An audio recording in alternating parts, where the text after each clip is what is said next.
Hello दोस्तों, स्वागत है आप सभी का मेरे चैनल टमेटो जीएफएक्स में। और आज हम बात करने वाले हैं हमारे शेप बिल्डर टूल के बारे में एंड काफ़ी सारे टूल्स। एंड ये हमारे इलस्ट्रेटर टूल सीरीज़ का सेकंड लास्ट लेक्चर होने वाला है। इसके बाद हमारा एक लास्ट लेक्चर आने वाला है जिसमें हम नेविगेशन एंड फाइनल टूल्स के बारे में बात कर रहे होंगे। सो चलिए स्टार्ट करते हैं। So welcome back to the magical world of Illustrator. And आप शेप बिल्डर टूल को यहाँ फाइंड कर सकते हैं under the weight tool. And shape builder tool का use actually pathfinder tool जैसा ही है, बस जैसे आपने पाथ फाइंडर ऑप्शन देखे होंगे, शेप बिल्डर टूल का वर्क पाथ फाइंडर सेक्शन जैसा ही है। एंड मैं आपको शो कर देता हूँ पाथ फाइंडर टूल कैसे काम करता है। अगर मैं यहाँ पर एक बॉक्स क्रिएट करता हूँ एंड एक और बॉक्स क्रिएट करता हूँ, तो अगर मैं इन दोनों को सेलेक्ट करता हूँ तो आप यहाँ पर देख सकते हैं हमारे पास एक पाथ फाइंडर सेक्शन आ रहा है। एंड इसको मैं विंडोज़ के अंदर से भी निकाल सकता हूँ लाइक दिस। ये एक अलग से पाथ फाइंडर सेक्शन मेरे पास आ चुका है यहाँ पर। And इसके साथ अलाइन पैनल भी है जो कि मुझे नहीं चाहिए फॉर नाउ, तो इसे मैं यहाँ ऐड कर दूंगा। एंड ट्रांसफॉर्म सेक्शन जो भी मैं यहाँ ऐड कर दूंगा। सो हमारा पाथ फाइंडर सेक्शन शेप्स में एडिशन या सब्ट्रैक्शन करने के काम आता है, लाइक यूनियन और सब्ट्रैक्ट। एंड आप यहाँ पे देख सकते हैं कि अगर मुझे 3 शेप्स क्रिएट करने हैं with the same box, I can select this option और मुझे 3 शेप्स मिल चुके हैं यहाँ पर। एंड यहाँ पर डिफरेंट डिफरेंट ऑप्शंस हैं, सो हम वो भी ट्राई कर सकते हैं। What about shape builder tool? Like अभी तो मेरा पाथ कट चुका है लाइक सेगमेंट्स ऐसे, पर व्हाट अबाउट मुझे अगर कस्टम शेप बिल्डिंग चाहिए? ये तो एक कन्फाइंड फिक्स्ड ऑप्शन है, जैसे कि हमारा ये यूनिफॉर्म वाला भी ऑप्शन फिक्स्ड था।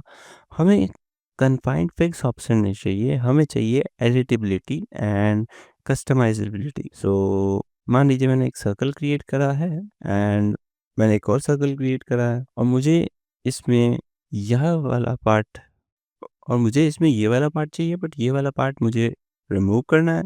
सो what we can do is we can select shape builder tool and press control A. हमारे सारे शेप्स सेलेक्ट हो चुके हैं। सो बाय डिफ़ॉल्ट ये एडिटिव प्रॉपर्टी पे रहता है, तो जिस पे भी आप ट्रैक करेंगे ये सबको ऐड करता जाएगा और हमारा कंप्लीट शेप क्रिएट हो जाएगा, जो कि हमारा बाय डिफ़ॉल्ट सिलेक्शन है पाथ फाइंडर में भी। बट अगर हमें स्पेसिफिक होना है तो हम अल्ट दबाएंगे और यहाँ पर एक माइनस का साइन हो जाएगा। And now we can remove the unwanted stuff here.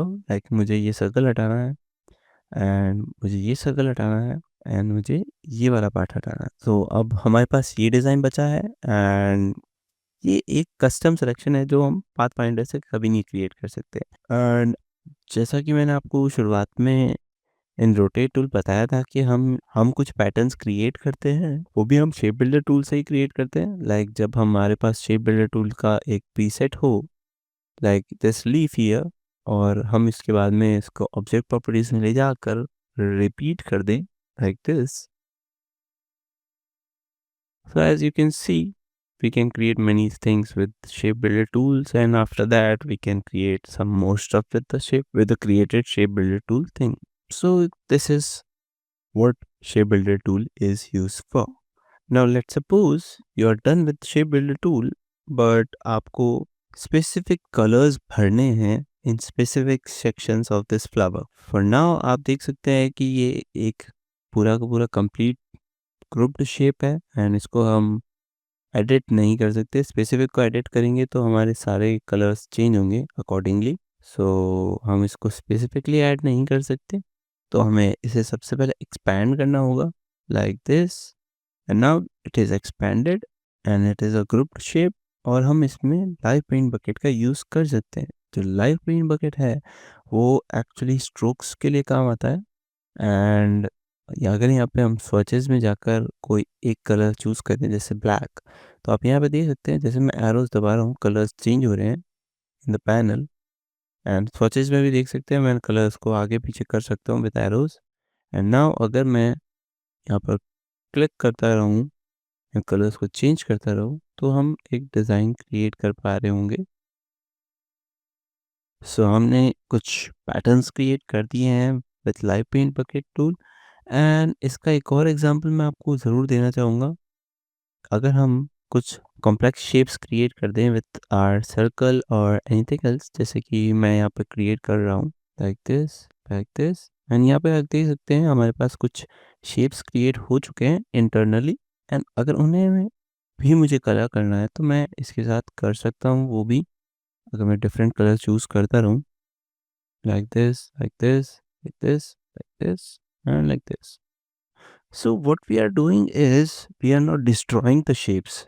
जैसे कि आप देख सकते हैं हमारे शेप्स इंटैक्ट है, हमारे शेप्स को कुछ भी नहीं हुआ है।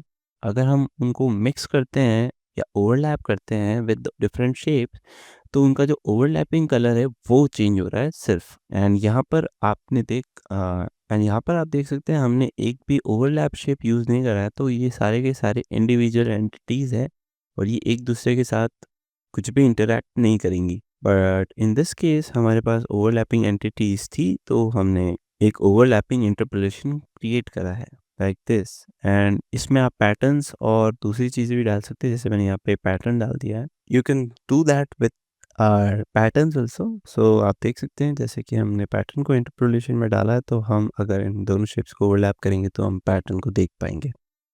सो that's how live paint bucket tool works. चलिए इसके बाद हम अपने अगले टूल पर चलते हैं, जो कि है perspective tool. And I'll be deleting this, पर इसको हम अभी रखेंगे क्योंकि हमें इसे यूज़ करना है। सो इसे मैं साइड में रख देता हूँ एंड लेट्स क्रिएट पर्सपेक्टिव।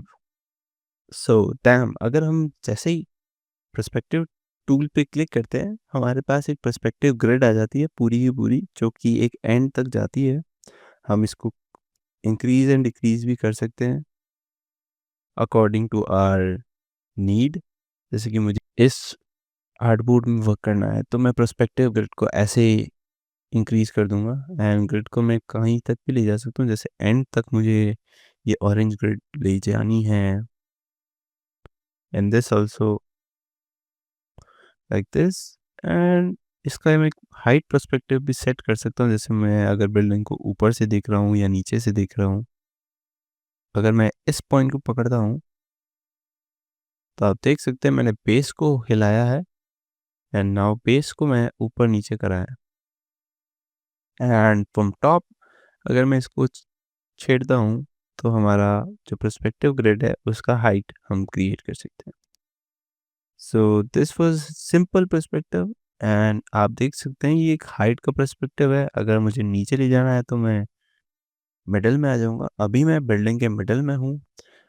अभी मैं अगर इसको मिड पॉइंट से ऊपर लेके जाऊँ, तो ये मैं बिल्डिंग के बॉटम में आ गया हूँ। एंड अगर मैं इसे कुछ ज़्यादा ही नीचे ले जाऊँ एंड अपर पार्ट को नीचे लेके आऊँ लाइक दिस, तो मैं बिल्डिंग के टॉप पे आ गया हूँ यहाँ पर।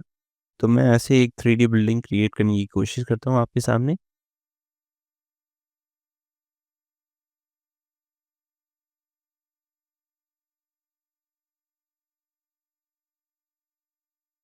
फॉर नाउ अभी आप देख सकते हैं कि ये कलर्स काफ़ी जो पोजीशनिंग है उनकी काफ़ी इनएक्यूरेट है। वो हम कंट्रोल एंड ब्रैकेट्स के साथ आगे पीछे कर सकते हैं।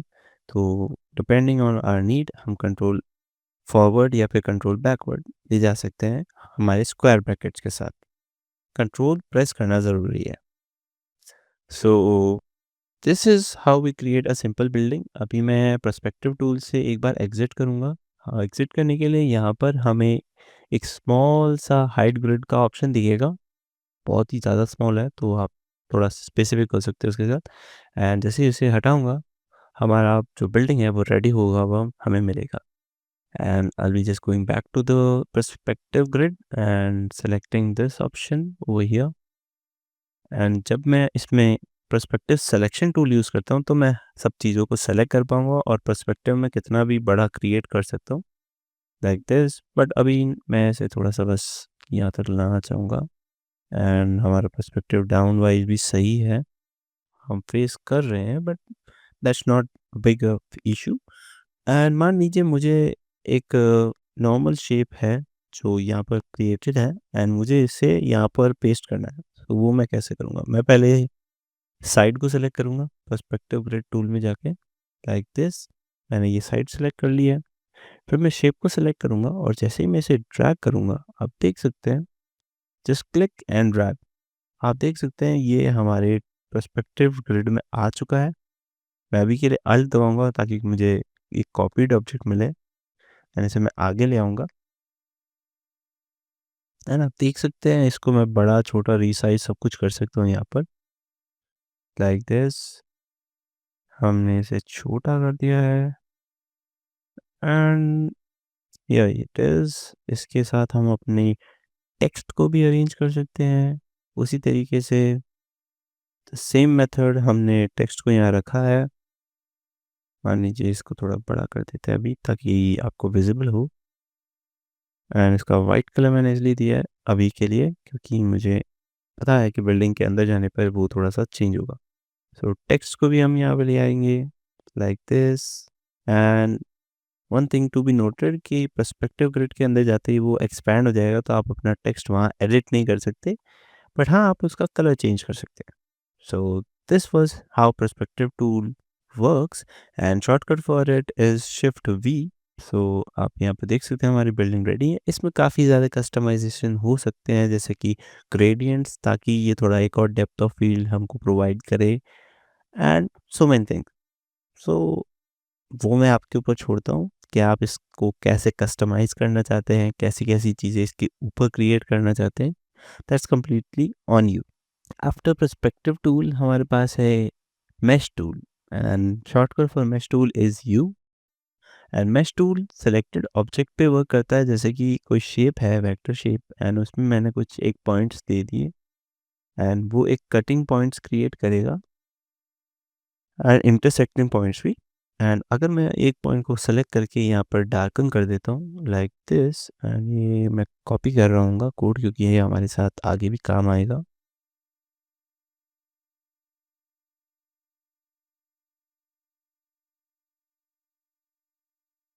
सो आप देख सकते हैं कि ये वाला ग्रेडियंट जो हमने क्रिएट करा है ये कस्टमाइजेबल भी है एंड इसको हम चेंज कर सकते हैं। हम यहाँ पे कुछ और चीज़ें ऐड भी कर सकते हैं बट ये वाला कलर जो हमने क्रिएट करा है ये हम नॉर्मल ग्रेडियंट टूल के साथ भी क्रिएट कर सकते हैं क्योंकि हमारे अपडेटेड वर्जन्स में हमारे पास पॉइंट ग्रेडियंट आ चुका है। बट जो हमारे सीसी वर्जन्स में पहले वाले वर्जन से उसमें नहीं था तो ये चीज़ जो हम हमने अभी क्रिएट करी है वो सब मैश टूल के साथ पॉसिबल थी। So for now, I'll be just creating some same effect with our gradient tool. So जब हम gradient tool को select करते हैं और इस पैनल को ओपन करते हैं जो हमारे gradient tool का स्पेसिफिकली गिवन है हमको एंड देन हम करते हैं प्री फॉर्म ग्रेडियंट पे क्लिक। अब यहाँ पर देख सकते हैं हमारे पास 4 एंकर पॉइंट्स आ चुके हैं। हम वो बढ़ा भी सकते हैं एंड रिमूव भी कर सकते हैं like clicking on them and deleting them. So अगर हम यहाँ पर जो ऊपर वाले ग्रेडियंट्स हैं इनको ओरिजिनल कलर दे दें एंड वो भी हम आई टूल से यूज़ कर सकते हैं। अब अगर आप इस टूल पे आने के बाद में आई टूल क्लिक कर रहे हैं तो वो पूरा का पूरा कंप्लीटली चेंज कलर दे देगा। तो आपको इस टूल पे आने के बाद में सिर्फ यहाँ से कलर पिक करना है। तो मैं इसका ओरिजिनल कलर जो है वो एक बार कॉपी कर रहा हूँ एंड नाउ जैसे ही मैं फ्री फॉर्म ग्रेडियंट पे क्लिक करता हूँ, ये रहा हमारा ओरिजिनल कलर का पॉइंट। तो इसको मैं चेंज कर रहा हूँगा लाइक दिस। ये हमारा ओरिजिनल कलर है एंड नाउ ये सेम कलर मैं सारे ऊपर वाले कलर्स पे ऐड कर रहा हूँ एंड आप पॉइंट्स पे भी डबल क्लिक कर सकते हैं ताकि आप वो स्पेसिफिक कलर्स दे सके बट यहाँ पर आपको यहाँ पेस्ट करना है हमारा कोड जो भी होगा। ये हमारे जो कोड्स होते हैं ये हमें स्पेसिफिकली कॉपी बहुत बार करने पड़ते हैं तो आप क्लिपबोर्ड हिस्ट्री ऑन कर सकते हैं for specific codes. So now अगर मैं इसको थोड़ा सा डार्कर करूँ, आप एचएसबी सेटिंग्स में जा सकते हैं for more specific darkening and now मैं इस कोड को कॉपी करूँगा आरजीबी सेक्टर में जाके एंड वो सेम सेम कोड मैं यहाँ पेस्ट कर दूंगा लाइक दिस। आप देख सकते हैं it's not that good as this one but it is kind of similar. तो हम इस पर क्लिक करके थोड़ा सा सेंटर से अपलिफ्ट कर देंगे एंड इनको बढ़ा सकते हैं लाइक दिस। इनको भी हम बढ़ा देते हैं। हम इसका इफ़ेक्ट बढ़ा या घटा सकते हैं स्पेसिफिक कलर का like this and like this.